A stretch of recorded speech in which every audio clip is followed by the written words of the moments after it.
역사는 어떤 의미를 갖고 있을까요? 인류 역사는 오랫동안 흘러왔는데 이 역사는 어떤 의미를 갖고 있으며 역사는 우리에게 무엇을 교훈하고 있을까 하는 것입니다. 세상 역사가들은 방금 던진 질문에 다양한 정의 혹은 의미 혹은 교훈을 말하는 것을 우리는 조금씩은 알고 있습니다. 그런데 그들의 대답은 아주 다양합니다. 통일된 것이 없이 각각의 여러 의견들을 가지고 있는 것을 알고 있습니다. 그러나 성경은 단순하게 정의하는 것처럼 보여집니다. 역사가 뭐냐? 성경은 아주 단순하게 정의하는 것처럼 보여집니다. 저는 성경이 말씀하는 역사는 하나님이 자신의 구속사를 성취하기 위해서 자신의 뜻을 인간들 속에 펼쳐 가시는 것이라고 생각합니다. 성경적 역사의 의미가 뭐냐 할 때 하나님이 자신의 구속사를 성취하는 것, 구속사라는 말은 타락한 인류 안에 하나님이 선택한 자기 백성들을 구원해 내가는 역사를 구속사라 그렇게 말하는데, 하나님이 자신의 구속사를 성취하기 위해서 자신의 뜻을 인간들 속에 펼쳐가는 것이라고 저는 역사를 정의하고 있습니다. 그런데 하나님이 역사를 펼쳐가시는 이 역사 안에는 두 줄기 역사가 있다는 것입니다. 우리가 얼핏 보면 역사가 그냥 하나로서 흘러가는 것처럼 보여지지만 그 속에는 거대한 두 줄기의 역사 혹은 서로 절대 통일될 수 없는 역사가 끝을 향해서 달려가고 있는 것입니다. 그것이 무엇일까요? 그것을 성경은 하나로 말하지만 그 안에 내용은 아주 다양하게 말해요. 그것이 최근에 우리가 다루는 하나님으로부터 택함 받은 자와 택함 받지 못한 자들의 역사입니다. 성경 안에는 이 거대한 두 물줄기가 흘러간다고 말해. 택함 받은 자들의 역사가 어떻게 진행되고 있으며 택함 받지 못한 사람들의 역사가 어떻게 흘러가는지를 보여주고 있습니다. 혹은 첫사람 아담과 마지막 예수님의 역사가 어떻게 흘러가는가를 보여주는 거기도 합니다. 첫사람 아담의 역사가 어떻게 시작됐으며 마지막 아담인 예수님의 역사가 어떻게 이 세상 속으로 들어와서 진행되고 있는가, 그것을 보여주는 것이기도 합니다. 혹은 가인의 역사와 아벨의 역사를 보여주는 것입니다. 이건 선택과 비선택이란 말도 같은 말이긴 한데 구체적으로 말하면 선택받지 못한 가인과 그의 후손들의 역사는 어떻게 흘러가고 반대로 선택받은 아벨과 그의 후손들의 역사는 어떻게 흘러가는가, 이걸 보여주는 것이 성경의 스토리라는 것이죠. 혹은 이것을 다른 언어로 말하면 성경은 하나님 나라의 역사와 세상 나라의 역사가 어떻게 흘러가는가 혹은 어떻게 충돌을 일으키는가, 이것을 보여주는 것이 성경이 말하는 하나님의 구속사라는 것입니다. 성경 이야기의 핵심 중에 하나가 방금 말씀드린 두 줄기의 역사를 보여주는 것입니다. 타락 이후에 나타난 두 줄기의 역사를 하나님이 어떻게 이끌어 가시는지를 선택받은 사람과 선택받지 않은 사람들을 대조하는 것을 통해서 혹은 비교를 통해서 그것을 보여주고 있습니다. 그 중에 하나가 우리가 최근에 읽는 창세기 36장에 등장하는 에서의 톨레도시입니다. 지난주에 말씀드린 톨레도시라는 말은 히브리어인데 창세기는 12개의 톨레도스로 창세기가 구성이 되어 있어요. 근데 이걸 우리말로 번역하면 실제 창세기 안에 뭐 대략, 계대 혹은 뭐 후에, 나는 이걸 족보라는 말로 번역하는 걸 좋아하는데 이런 다양한 말로 번역이 되어 있습니다. 지난주에 말씀드린 대로 창세기는 선택받지 못한 자들, 다시 말하면 가인에게 속한 자의 톨레도스를 먼저 보여준 후에 선택받은 아벨에게 속한 자의 톨레도스를 보여주는 순서로 써져 있습니다. 지난주에 말씀드렸죠. 이 12개의 톨레도스를 자세히 공부해 보면 먼저 선택받지 않은 사람들의 톨레도스를 보여줘요. 그 다음에 선택받은 사람들의 톨레도스를 보여주는 방식으로 창세기가 써져 있습니다. 그래서 창세기 36장에서 에서의 톨레도스를 소개한 후에 37장을 우리가 가서 보게 되면 야곱의 톨레도스를 보여주는 순서로 되어 있습니다. 에서와 야곱은 어떤 사람이죠? 우리가 이미 만났지만 아버지 이삭과 어머니 리브가의 쌍둥이 아들들로 태어났습니다. 에서가 형이고 야곱이 동생이었습니다. 그렇다면 보편적 상식에 의하면 에서가 하나님의 선택을 받아야 되는데 하나님은 야곱을 선택하고 에서를 유기, 그냥 내버려 둔 것이에요. 하나님이 야곱을 자기 백성으로 선택하고 에서를 선택하지 않으셨다고 성경에 기록되어 있습니다. 성경의 저자는 창세기 36장에서 선택받지 못한 에서의 톨레도스를 2개로 소개하고 있습니다. 지난주에 잠깐 말씀드렸는데 12개의 톨레도 중에서 창세기 36장에서 2개의 톨레도스를 배치시켜 놨다는 것은 굉장히 중요한 의미를 두고 있다는 것이에요. 그러면 왜 하필이면 여기에 2개의 톨레도스를 두었을까 하는 것이에요. 첫째로는 첫 번째 톨레도신 1절에서 8절에서는 에서가 가나안 땅에 머물면서 그가 얻었던 부인과 자식들에 대한 것을 소개하려는 것 때문에 첫 번째 톨레도스를 거기 두는 거죠.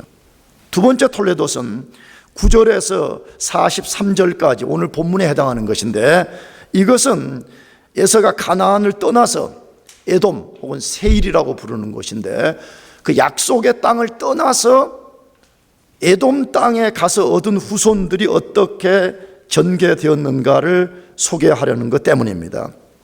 그렇다면 왜 창세기 저자는 선택받지 못한 에서와 그 후손들에 대한 이야기를 길게 기록했을까 하는 거예요. 우리 같으면 그냥 선택도 안 받은 인간들 그냥 그게 중요하다고 길게 기록했을까 하는 생각이 드는데 왜 2개의 톨레도스를 사용해서 그들에 대해서 길게 기록했을까 하는 것이, 지난주에 말씀드린 대로 하나는 하나님이 에서에게 하신 약속을 성취해 주셨다는 것을 증명하기 위해서 쓴 거죠. 뭐 말하는 거죠? 하나님은 한번 약속하면 반드시 그걸 지키신다는 거예요. 우리가 이것을 믿는 신앙이 중요해요. 신앙은 자주 말씀드렸지만 자기 경험 의지하는 거 아니에요. 자기 느낌 의지하는 거 아니에요. 자기 감정 의지하는 게 신앙이 아니에요. 신앙은 우리의 느낌과 감정과 우리의 상황이 어떠하든지 하나님의 약속을 붙드는 거예요. 그런데 하나님이 약속하시면 그 약속을 반드시 이루신다는 거야. 어떤 장애물, 어떤 반대 세력, 어떠한 시간이 흐른다고 할지라도 하나님은 그것을 반드시 이루신다는 거예요. 그것이 지난주에 소개한 대로 창세기 25장 23절에 하나님이 리브가가 쌍둥이를 베었을 때에 그 쌍둥이가 뱃속에서 다퉜습니다. 그때 리브가가 하나님께 물은 거죠. 아니 하나님 어떻게 내 뱃속에 이 2명의 아이가 싸웁니까? 하니까 그때 하나님 말씀했어요. 한 명도 야곱이지요. 큰 민족을 이룰 것이고 그 한 명 에서죠. 에서도 큰 민족을 이룰 것이라고 하나님이 약속을 하셨어요. 그런데 그것이 시간이 지났지만 하나님 약속 그대로 이루어졌다는 것을 창세기 36장을 통해서 지금 증명하는 거예요. 봐라, 하나님이 약속한 것이 그대로 이루어지지 않았느냐. 비록 그들이 선택받지 못한 자들이지만 하나님의 약속대로 되었다는 것을 보여주면서 독자들인 우리들에게 말하는 거예요. 뭐라고? 너희 신앙생활 뭐 붙잡고 하냐는 거예요. 교회 생활 보면 은근히 물론 저도 그게 포함되는 사람이기는 하는데 대부분 보게 되면 신앙생활의 핵심이 뭐냐? 나 얼마 교회 다녔는가? 나 교회에서 직분이 뭔가, 나 교회에서 뭐 하는 사람인가, 그런 것을 자기 신앙의 본질로 삼으려는 사람들이 있어. 신앙의 본질은 그런 거 아니에요. 신앙의 본질은 하나님 약속을 붙드는 거예요. 아멘이죠? 하나님 약속을 붙잡는 거예요. 내 삶이 이 지옥의 벼랑 끝 같은 여기에 달롱달롱 매달려 있는 한이 있더라도 내가 거기서 하나님의 약속을 끝까지 붙잡는 거예요. 왜? 하나님이 약속하면 반드시 그것이 이루어지기 때문이라는 것이. 두 번째로는 선택받지 못한 자들을 통해서 오늘 우리들에게 교훈하려고 그래요. 성경을 읽는 독자들인 우리들에게 영적 교훈을 주려는 것 때문입니다. 이 톨레도 속에 숨겨진 하나님의 비밀이 무엇인가를 너희들이 그걸 잘 알아차리고 너희들이 그 길을 가면 안 된다. 너희들이 어떤 것을 선택해야 되는지를 너희들이 잘 깨달으라. 이것 때문에 하나님이 선택받지 못한 자들의 톨레도를 길게 쓴 것입니다. 그렇다면 선택받지 못한 에서의 톨레도를 통한 교훈은 무엇인가 하는 것이에요. 첫 번째로, 선택받지 않은 사람들은 경건한 것을 추구할 줄을 모른다는 것입니다. 하나님이 선택하지 않은 인생들은 불경건한 정신에 지배된다는 것이, 경건한 것이 무엇인가를 전혀 모른다는 거예요. 개와 돼지가 그 앞에 떨어져 있는 보석, 금, 이것이 무엇인가를 모르는 것처럼 선택받지 못한 사람들은 경건이라는 게 도대체 뭐냐는 거예요. 경건, 그게 뭐냐는 거예요. 혹은 진리? 아니, 그 진리라는 게 뭐냐? 이렇게 말하는 사람들은, 그렇기 때문에 그들은 경건한 것을 일절 추구할 줄을 모른다는 것입니다. 그것이 창세기 36장 전체를 커버하고 있어요. 그런데 오늘 우리가 너무 길어서 그것을 우리가 다 읽을 수가 없으니까 창세기 36장 9절 한 절만 제가 읽고 설명하려고 그래요. 세일산에 거한 에돔 족속의 조상 에서의 대략이 이러하고, 이렇게 돼. 이 대략이란 말이 톨레도시라고 그랬죠. 에서의 후손이 어떻게 됐으며 그 말과도 같은. 그러고 나서 이제 그 에서가 가나안 땅에서 얻은 부인들을 통해서 자녀들이 어떻게 나왔으며, 오늘 본문에 가면 세일로 이사한 후에 거기에서 후손들이 어떻게 나왔는지를 길게 쓴 거지요.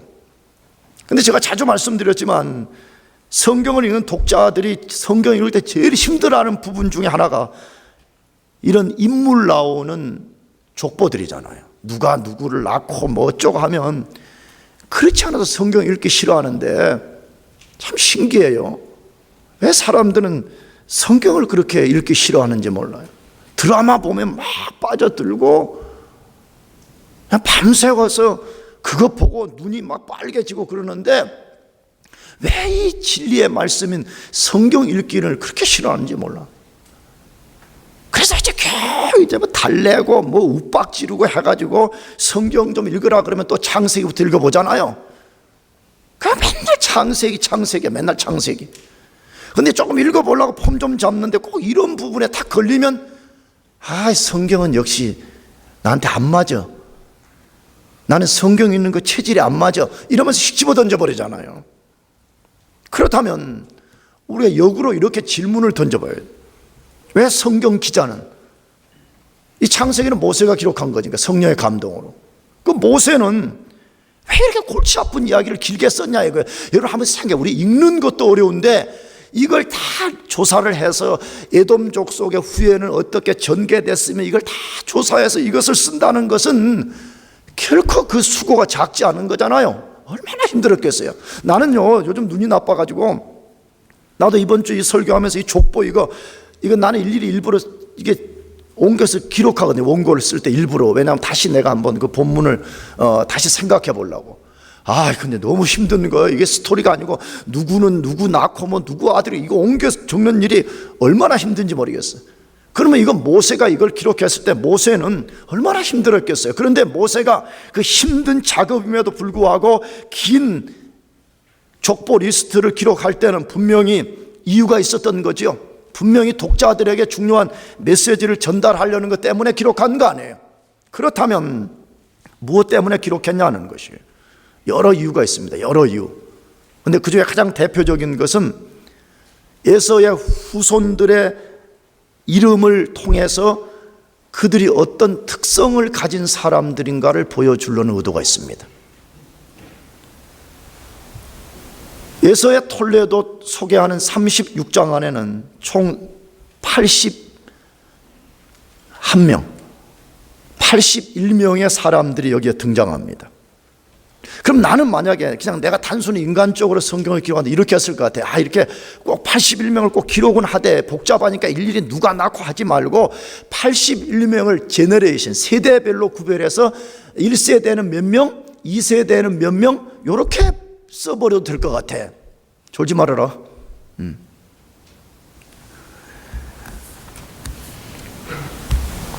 그래서 몇 명 세대별로 이렇게 해도 될 것 같아. 그런데 그렇게 하지 않고 일일이 한 명씩 거론한 것을 보면 그 속에 분명 이유가 있다는 거죠. 그 이유는 뭐라고요?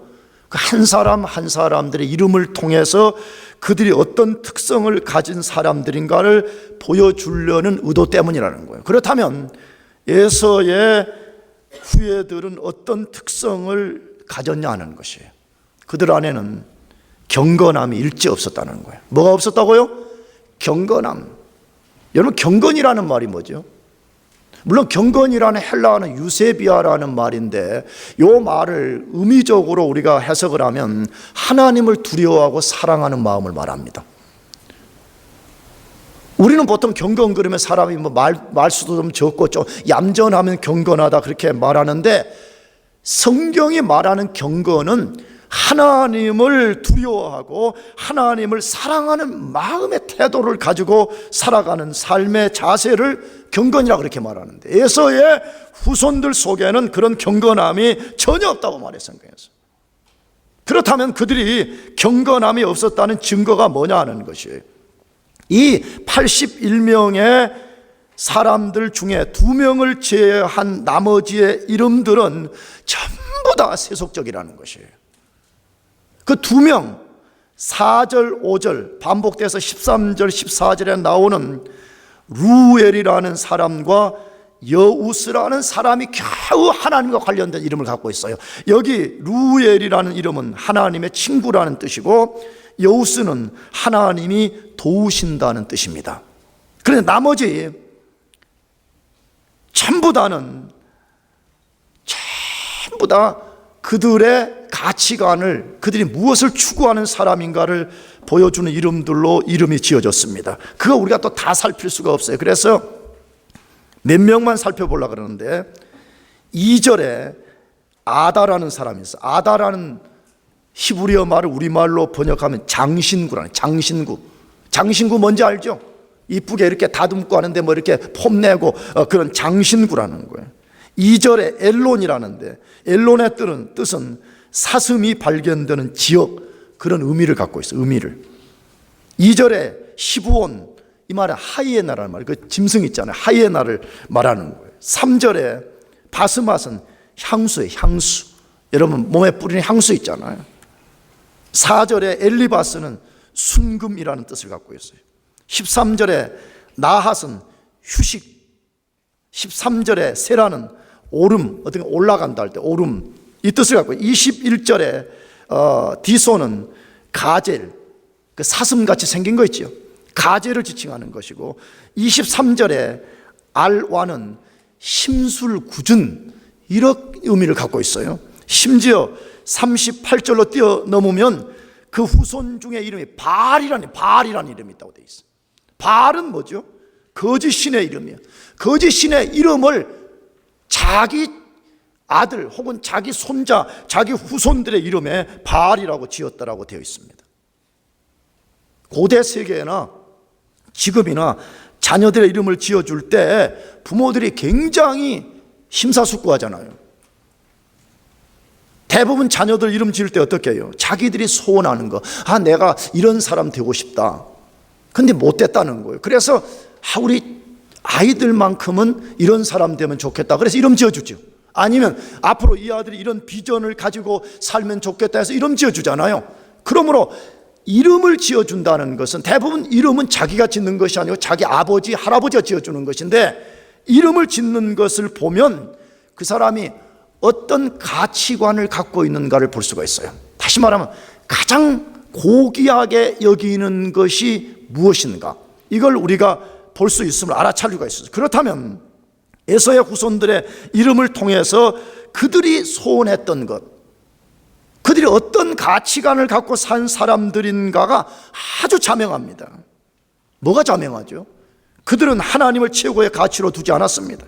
하나님을 추구하지 않았습니다. 오직 세상의 물질 혹은 아니면 육감적인 것, 굉장히 육신의 정욕적인 것을 최고의 가치로 두고 그것을 구했음을 그들의 자녀들, 그들의 후손들의 이름을 통해서 소개하고 있는 것입니다. 야곱의 후손들의 이름과는 완전히 달랐습니다. 이미 우리가 만났지만 야곱이 낳은 12명의 아들들의 이름은 대부분이 그 내용 안에 하나님과 관련된 이름을 갖고 있었습니다. 하나님께 기도한다, 하나님 더해 주세요, 뭐 다 그런 뜻을 갖고 있는 것이 아니에요. 에서의 후손들은 왜 그렇게 이름을 지었을까요? 아니, 딴 건 모르겠지만 자기 후손의 이름을, 자기 아들의 이름을 바알이라고 짓는 사람, 도대체 왜 그렇게 지었을까요? 그들은 경건이 무엇인지를 몰랐기 때문에 그렇습니다. 하나님을 두려워하고 하나님을 사랑한다는 것이 그들의 정신 속에 하나도 없었던 것입니다. 다른 말로 하게 되면 그들의 정신, 다시 말하면 그들의 삶을 움직이는 가장 중요한 정신 상태가 불경건한 영에 지배되어 있었던 것이거든요. 그러므로 그들은 경건을 몰랐을 뿐만 아니라 왜 그것을 추구해야 되는지를 알지 못했던 것입니다. 당연합니다. 죄의 지배 아래 영이 죽은 사람은 그런 지식을 가질 수 없고 추구할 수도 없다고 성경이 말씀합니다. 여러분, 착각하면 안 돼요. 내가 어떤 사람들을 비난하는 게 절대로 아니에요. 여러분, 공부를 많이 한다고 영적 지식이 생기는 것이 절대로 아니에요. 내가 무슨 박사학위를 받고 내가 세상에 뛰어난 교수가 된다고 영적 지식이 자동으로 생기는 것이 아니에요. 그런데 그렇게 착각하는 사람들이 많이 있어. 내가 여기 10년 동안 목회하면서 내가 그런 설교했다고 기분 나쁘다고 교회 떠난 사람들이 있어. 내가 명색이 교수라는 거예요. 내가 명색이 박사라는 거예요. 내가 명색이 공부를 탁월하게 잘한 사람인데 교회 왔더니 당신은 영적으로 죽었으며 영적으로 어둠 가운데 있습니다, 이렇게 말했다고 그게 싫다고 나한테 대든 사람이 있어. 실제적으로 나를 바보로 하는 거냐고.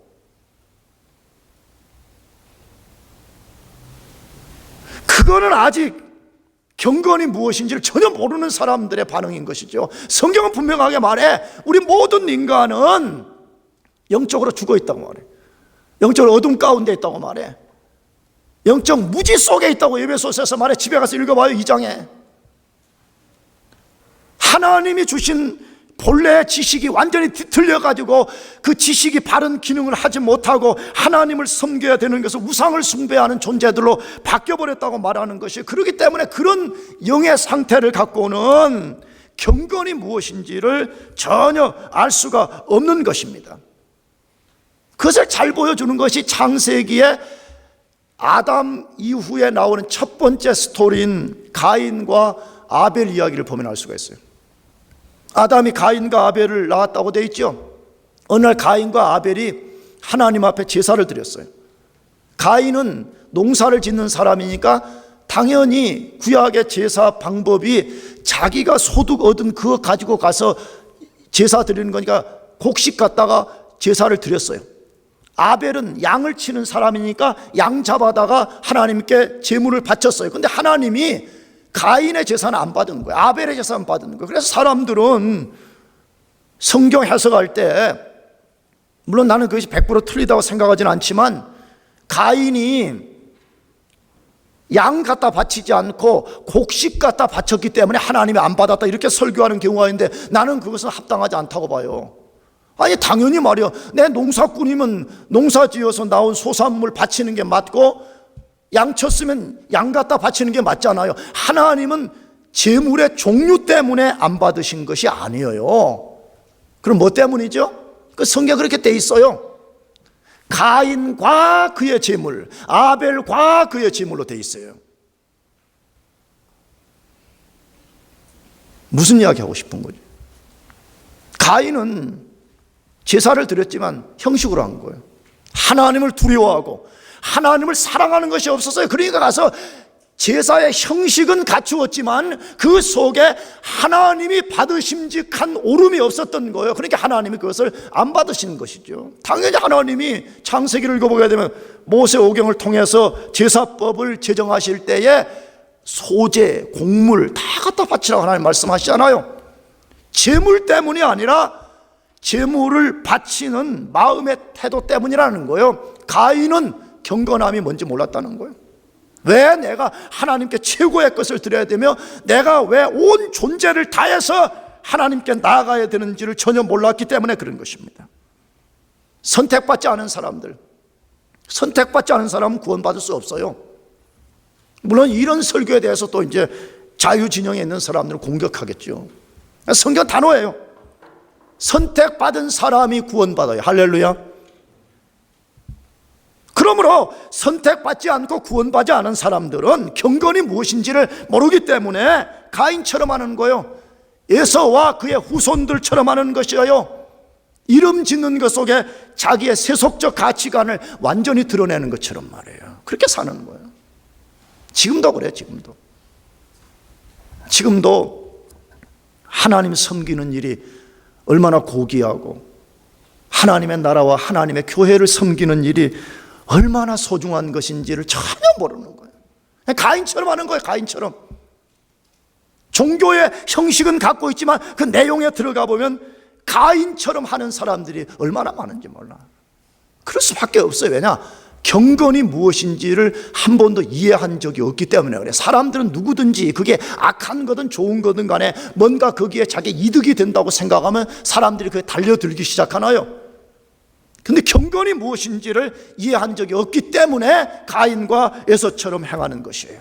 그래서 성경은 우리들에게 이 사건을 통해 도전하는 거예요. 너희가 진짜 선택받은 백성이요 구원받은 백성이라면 경건에 이르기를 힘쓰라는 거예요. 아멘이죠? 경건에 이르는 그 일에 힘쓰라. 어디에서? 디모데전서 4장 7절 8절. 망령되고 허탄한 신화를 버리고 오직 경건에 이르기를 연습하라 이렇게 돼 있어요. 고대 당시에 무슨 철학이 어쩌고 무슨 제우스 신이 어쩌고 아무 인생에 도움도 안 되는 거 그런 거 갖고 논쟁하고 시간 보내지 말라. 요즘 정치 이야기 물론 우리 그리스도인들이 바른 정치 참여를 해야 됩니다. 로마서 13장과 14장에 다루지. 그런데 무조건 자기 이데올로기에 빠져 반대하는 사람들 있잖아요. 마지막 날에 심판받을 거예요. 성경에 그렇게 말하고 돼 있어요. 우리가 로마서 공부하다 나오잖아요. 덮어놓고 흑백 논리에 의해서 무조건 여당 그러면 나쁜 놈, 야당 그러면 동정, 이런 것은 그리스도의 태도가 아니라는 거죠. 그래서 자기 이데올로기 갖고 논쟁하면서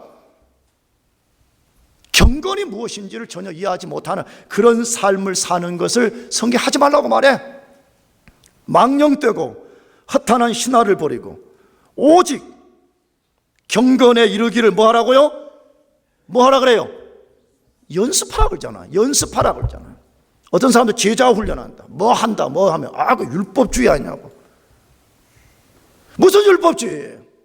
우리가 너무 잘 알잖아요. 우리는 오랫동안 죄의 간습에 물들어 있는 육체를 갖고 있는 존재이기 때문에 게으르고 변명하기 좋아하고 냉담하고 헌신하기 싫어하는 성향을 갖고 있잖아요. 여러분 이 성향을 무엇으로 바꿀 수 있겠습니까? 훈련하자면 안 되는 거잖아요. 아니 골프 치는데 나는 골프를 안 치지만 골프 나 처음 해갖고 누가 좀 치라 그래가지고 했는데 진짜 내가 골프를 안 배운 이유가 몇 가지인데 그 중에 하나가 돈이 없어도 안 했지만 처음에 갔더니 가르쳐주는 사람이 그냥 잔대 갖고 막 그냥 몽둥이 후들듯이 후들으면 좋겠는데 무슨 10m도 못 치게 스탠스를 잡아야 된다나?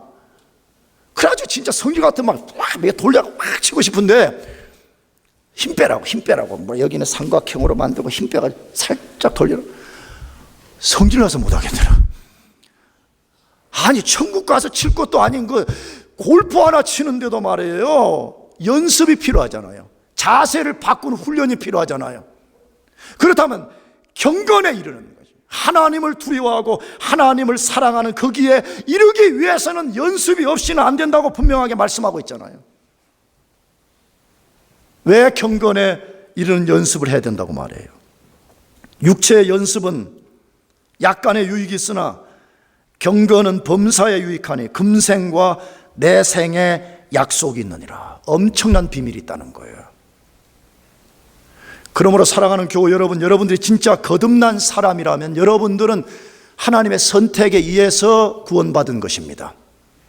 그렇다면 모름지기 우리 모두는 경건에 이르도록 연습해야 됩니다. 부단하게 경건에 이르도록 여러분 삶을 거기에 집중시켜야 됩니다. 여러분 모두가 경건한 사람들이 되기를 축복합니다. 두 번째로 선택받지 못한 에서의 톨레도스를 통한 교훈이 뭐냐 하는 것이에요. 선택받지 않은 사람들이 선택받은 사람들보다 훨씬 더 빨리 번성한다는 거예요. 다른 말 하게 되면 일시적으로는 선택받지 않은 사람들이 더 잘 된다는 거예요. 더 출세하고 더 부자되고 세상에서 더 성공한다. 성경이 그것을 가르쳐요. 창세기 36장 15절 한 절만 읽어보려고 그래요. 에서 자손 중 족장은 이러하니라. 에서의 장자 엘리바스의 자손에는 대만 족장, 오말 족장, 스보 족장, 그나스 족장과 그렇게 되어 있습니다. 방금 읽은 이 15절에서 긴 이 30절까지를 보면 에서의 후손들이 얼마나 빨리 번성했으며 그들 안에서 얼마나 많은 족장들이 나왔는지를 소개하고 있습니다. 거기에 보면 족장만 13명이 나왔다고 소개되어 있어요. 13명. 에서의 후손의 번성과 탁월한 자들이 나온 것은 거기에만 머물러 있다고 되어 있지 않고 더 탁월한 자들이 나왔다고 말하고 있어요. 창세기 36장 31절 이하의 말씀인데 이스라엘 자손을 다스리는 왕이 있기 전에 에돔 땅을 다스리는 왕이 이러하니라. 부올의 아들 벨라가 에돔의 왕이 되었으니 그 도성의 이름은 딘하바며 벨라가 죽고 보스라 사람 세라의 아들 요밥이 그를 대신하여 왕이 되고 라고 되어 있습니다. 뭐 지금 보여주고 있어요? 에서의 후손들에게는 족장들이 13명이 나왔을 뿐만 아니라 벌써 왕이 8명이 나왔다고 소개하고 있습니다. 성경의 저자가 에서의 후손들의 리스트를 써내가면서 창세기 36장 31절에서 야곱의 후손들과 대조를 통해 가지고 강조하는 것이 하나 있죠. 그것이 뭐라고 되어 있어요? 다시 읽어 뭐라고 되어 있어요? 이스라엘 자손을 다스리는 왕이 있기 전에 에돔 땅을 다스리는 왕이 이러하니라 라고 되어 있습니다. 무슨 말이에요? 이스라엘은 아직 야곱의 후손은 아직 왕이 없었다네. 아직 심지어 족장 제도도 제대로 갖춰지지 않았어요. 야곱이 12명의 아들과 몇 명의 딸을 거느리고 있었지만 아직 족장 체계를 갖추지도 못했는데 에돔 족속들은 벌써 수많은 족장이 나오고 거기 수많은 왕들이 나왔다라고 되어 있습니다. 그러면 선택받지 않은 에서의 후손들이 급속하게 번성해 갈 때 그 시점에 야곱과 그의 후손들은 뭐 했냐 하는 것이에요. 창세기 37장 1절에 소개해요. 야곱이 가나안 땅 곧 그 아비의 우거하던 땅에 거하였으니 그렇게 되어 있어요. 이 말이 중요한 거죠. 사실은 지난주에 다루신 이 말이 성경이 매우 중요한 비밀을 말하고 있는 것입니다. 다시 야곱이 무슨 땅에 거했어요? 그럼 에서의 후손들이 이렇게 번성했을 때 야곱과 그의 후손들 뭐 했냐 하는데 다시 37장 1절에 야곱이 가나안 땅 곧 그 아비의 우거하던 땅에 거하였으니 라고 되어 있습니다. 아주 간략하게만 진술했어요. 굉장한 그러나 이 속에 비밀이 담겨 있죠. 지난주에 다루었듯이 에서는 그 자기가 엄청난 찬스를 받았음에도 불구하고 약속의 땅을 떠나버렸습니다. 약속의 땅을 버려버렸습니다. 그러나 야곱은 천신만고 고난 속에서 약속의 땅을 찾아와서 지금 자기 아비가 거했던 그 약속의 땅에 우거했더라 그렇게 되어 있습니다. 야곱은 아비의 우거하던 땅, 약속의 땅에 머물러 있었다 그렇게 되어 있습니다. 그러나 안타까운 것은 아직 에서의 후손만큼 번성하지 못했습니다. 심지어 야곱의 스토리를 우리가 앞으로 계속 읽어보면 알겠지만 야곱은 그 땅에서 성공하고 부자 되었더라 이렇게 되었지 않아요. 성경이. 그럼 뭐죠? 그 땅에 흉년이 찾아와가지고 그 약속의 땅에 그 땅을 지키기 위해서 지키고 있는데 엄청난 흉년이 찾아와가지고 온 식구들이 약속의 땅을 떠나서 애굽으로 내려가야 되는 그런 비극을 겪었다라고 소개하고 있습니다. 단 한 명의 족장도 안 나왔습니다. 단 한 명의 왕도 나오지 않은 상황이었다 그렇게 말하고 있습니다. 그렇다면 오늘 이 본문은 뭘 우리에게 교훈하려는 거예요? 아니, 선택받지 않은 사람들은 엄청난 번성을 하는데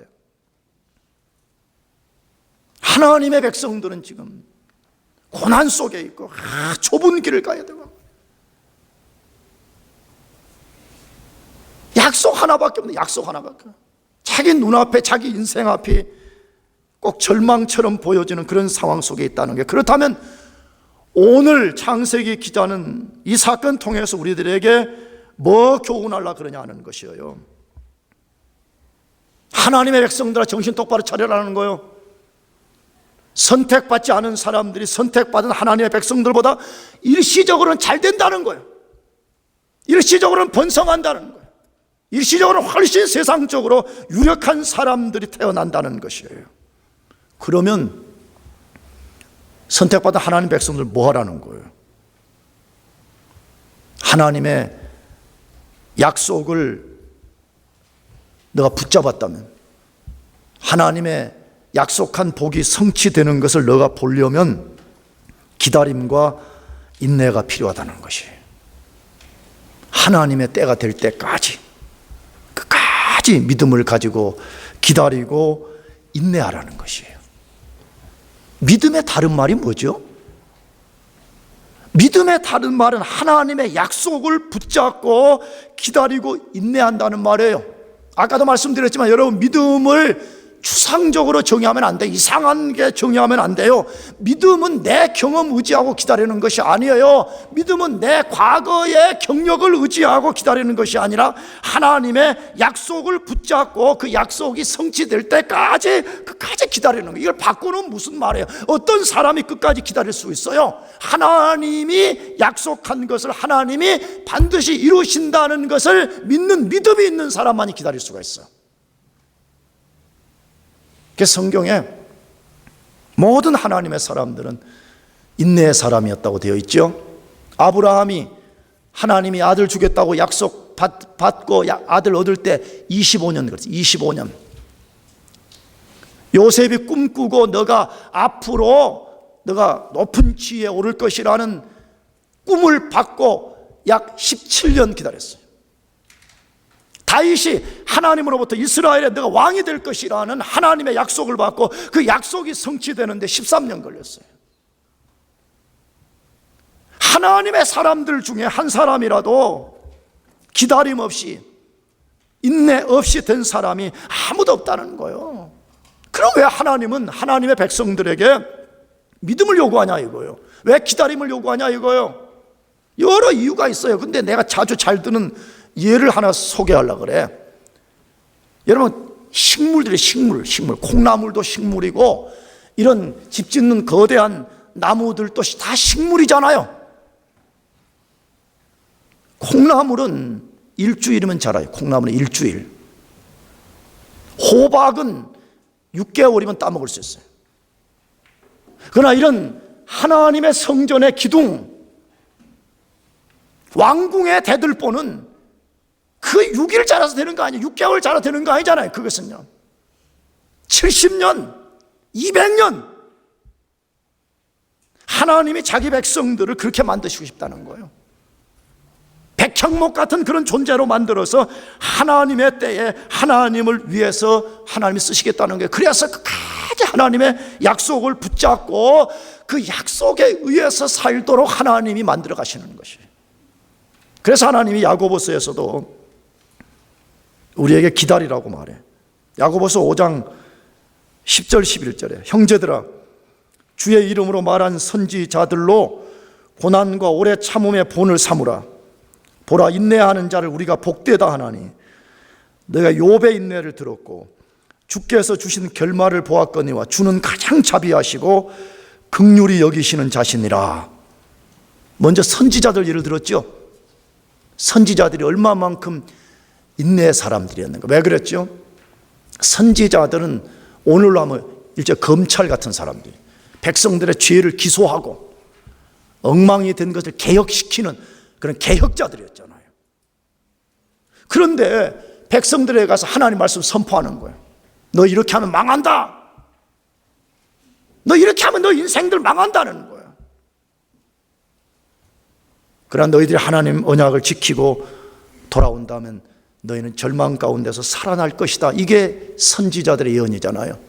근데 그것을 보는 거, 자기가 선포한 예언의 말씀이 성취되는 것이 그 다음날 된 게 아니잖아요. 한 달 후에 이루어진 게 아니잖아요. 에레미야가 성취한 예언이 70년 후에 성취된 걸 우리 에레미야서를 통해서 알고 있잖아요. 하나님의 약속의 말씀을 성취하고 그것이 이루어질 때는 선지자들이 오랫동안 기다렸다는 거예요. 욥은 뭐랬어요? 욥 우리가 알잖아요. 동방의 부자였는데 모든 것을 잃어버려서, 그러나 그 상황에서 끝까지 하나님을 의지하고 나갔을 때 하나님께서 그가 잃어버렸던 것에 모든 것에 배를 채워줬다고 말씀을 하죠. 그러나 그것을 얻을 때까지 욥은 끝까지 인내가 필요했다는 것이. 오늘 에서의 후손들의 이야기를 통해서 우리들에게 그걸 요구하는 것이, 너가 진짜 하나님의 역사를 보고 싶냐? 하나님이 우리 인생에 가장 자비롭고 긍휼이 풍성하신 분이신 것을 너가 경험하고 싶냐? 그렇다면 끝까지 믿음으로 기다리라는 것이. 여러분, 기도한 일이 있으면 끝까지 기도하시기를 바라야 하면, 한두 번 기도하고 안 된다고 집어치우는 것은 그건 자기 스스로가 믿음이 없다는 증거예요. 여러분이 어떤 일이 중요하다고 여기고 기도한다면 그것이 성취될 때까지 끝까지 기도하는 것이 필요해요. 약속을 붙잡았다면 그 약속이 끝까지 이루어질 것을 믿고 여러분들이 끝까지 인내하기를 축복합니다. 마지막 세 번째는 오늘 선택받지 않은 에서의 톨레도스를 통한 교훈이 뭐냐는 것이에요. 선택받지 않은 사람들은 주님의 약속을 소유하지 못한다는 것입니다. 선택받지 않은 사람들은 그들 속에 주님의 약속이 없다는 것이에요. 다른 말로 하면 그들 속에 가장 고귀한 하나님의 생명이 없다는 말씀이에요. 창세기 36장 40절부터인데 거기도 한 절만 읽어보려고 그래요. 에서에게 나온 족장들의 이름은 그 종족과 거처와 이름대로 이러하니 딥나 족장, 아라 족장, 여댓 족장 라고 하면서 그 족장 리스트를 거기 길게 썼어요. 다시 이제 마지막으로 성경 저자가 에서의 후손들이 얼마나 번성했는가를 다시 썸머라이즈 해가지고 지금 보여주고 있는 것입니다. 근데 그 모습을 보면 지금 오늘날 관점에서 봐도 세상적으로 손색이 없는 사람들이었습니다. 왜 그렇죠? 여러분, 이걸 오늘날로 비유해 봅시다. 만일에 어떤 사람의 후손들이 셀 수 없이 많이 나왔어요. 요즘이야 무슨 경제적 어렵다고 애들 한 명, 두 명 낳지만 고대에는 후손이 많은 것이 축복이라는, 엄청난 후손들이 나왔어요. 나가서 그 후손들 중에 장관과 대통령이 한 명도 아니고 말이에요. 13명이 장관이 나오고 8명의 대통령이 나왔다. 놀라지도 않아 이제 사람들이. 이제 모르긴 해도, 그래서 나는 모르겠는데 내 후손들에 내 기도를 하고 있지만 내가 한 번도 하나님께, 하나님 내 후손들 중에 장관이 나오고 대통령이, 나 그렇게까지 못해. 사실 믿음이 좀 작아가지고 오늘부터 한번 슬쩍 해보려고 그래요. 여러분 후손들 중에서 장관이 13명이야. 대통령이 몇 명? 8명 나오면 세상 사람들이 정말 얼마나 칭송하겠어요. 나가서 그들 스스로도 매우 자랑스럽게 여길 것이에요. 잘 보세요. 세상 사람들이 추구하고 세상 사람들이 꿈에도 그리는 것이 뭐지요? 에서처럼 되기를 원하는 거잖아요. 수많은 장관이 나오고 수많은 대통령이 배출되는 것. 에서는 한마디로 모든 것을 손에 다 넣은 사람처럼 비춰집니다. 그러나 에서와 그들의 후손들이 가질 수 없는 것이 있었습니다. 그들이 소유한 모든 것을 다 팔아서도 살 수 없는 것이 있었습니다. 그것이 무엇입니까? 하나님의 약속입니다. 그들은 아무리 부자였고 아무리 번성한 사람들이고 아무리 탁월한 자들을 배출했지만 그들 속에는 하나님의 약속이 없었습니다. 그럼 이 하나님의 약속은 무엇이어요? 이 세상에 예수님을 보낸다는 것이었습니다. 이것이 하나님이 구약을 통해서 예언한 것이고, 오늘 신약 시대에 오늘 이 세상이 존재하는 이유가 어딨냐 그렇게 말한다면, 하나님이 약속한 예수님이 이 세상에 다시 오시는 것, 그 예수님이 다시 오시는 그것 때문에 오늘 세상 역사가 존재하고 있고 오늘 이 세상이 보존되고 있다라고 말씀하고 있는 것이에요. 그런데 이 신비롭고 엄청난 약속은 하나님이 선택한 사람들에게만 주신 것입니다. 선택받지 않은 사람은 이 약속과 아무 관계가 없어요. 아까도 말씀드렸지만 자유주의자들은 선택 설교를 하면 굉장히 도전하는 거 제가 알고 있어요. 그러나 성경은 단호해요. 하나님이 자신의 약속인 예수 그리스도를 초림에 보내시고 다시 재림에 보내시는 모든 이유와 목적은 하나님이 창세전에 선택한 그 사람들을 위해서 보냈다고 말씀하고 있어요. 이 고귀하고 세상 사람들이 전혀 이해할 수 없는 이 신비로운 약속이 선택받지 않은 사람들은 아무 상관이 없다고 성경이 말씀해요. 그러므로 여러분이 구원받았다면 여러분은 선택받았기 때문인 것을 의심 없이 믿어야 돼요. 내가 지난주에도 말씀드렸죠. 분명히 선택된 자와 유기된 자가 있지만 선택된 자도 태어날 때 선택되었다는 서티피케이션 갖고 태어나는 거 아니라 그랬잖아요. 우리가 여기서 선택받았는 것을 아는 유일한 것은 하나님의 복음을 듣고 그 복음 속에 전달된 예수 그리스도를 믿고 구원 얻게 될 때 내가 선택받은 사람이라는 것을 알게 되는 것이에요. 그러므로 여러분이 진짜 예수 믿어 구원받은 사람이 맞다면 여러분은 선택받은 사람인 것을 확신해야 되는 것입니다. 아멘? 그렇다면 여러분 속에는 비선택자들이 가질 수 없는 하나님 나라의 큰 약속을 갖고 있는 사람인 것을 믿어야 되는 것입니다. 우리가 이 약속이 얼마나 큰 것인가를 볼 수 있다면, 이걸 좀 이해할 수 있다면 나는 그리스도인들이 절대 좌절하지 않을 것이라고 생각해요. 물론 우리가 잠깐은 좌절할 수 있겠죠.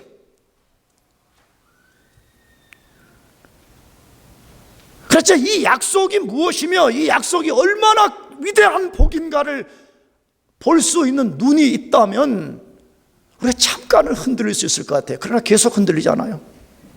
내가 말씀드렸잖아요. 진짜 우리가 예수를 믿어 구원받은 사람이 맞다면 우리는 오늘 이후에 하나님으로부터 어떤 복을 받지 않아도 이미 우리가 받은 그 복 때문에 영원히 하나님을 찬양해야 돼요. 그래서 성경에는 우리가 받은 이 약속이 얼마나 큰 것인지를 보는 눈을 가지라고 자꾸 말해. 제발 그걸 볼 수 있는 눈을 너희들이 가져라 이렇게 말씀해. 그것이 에베소서 1장 17절 18절 말씀인데 다 같이 읽어보겠습니다. 시작. 우리 주 예수 그리스도의 하나님 영광의 아버지께서 지혜와 계시의 정신을 너희에게 주사 하나님을 알게 하시고 너희 마음 눈을 밝히사 그의 부르심의 소망이 무엇이며 성도 안에서 그 기업의 영광의 풍성이 무엇이며 그렇게 말했어요. 사도 바울이 에베소 교회 성도들에게 이 에베소서라는 편지를 보내면서 자기가 감옥에서 중보기도한 거예요. 근데 중보기도 내용이 뭐예요? 하나님 에베소 교회 성도들이 세상에서 부자 되게 해주세요. 세상에서 성공하게 해주세요. 그거 기도하지 않았다는 거예요. 그럼 뭐 기도했다고 그래요? 제일 먼저 그들에게 지혜와 무엇을 주라? 계시의 정신을 주십시오.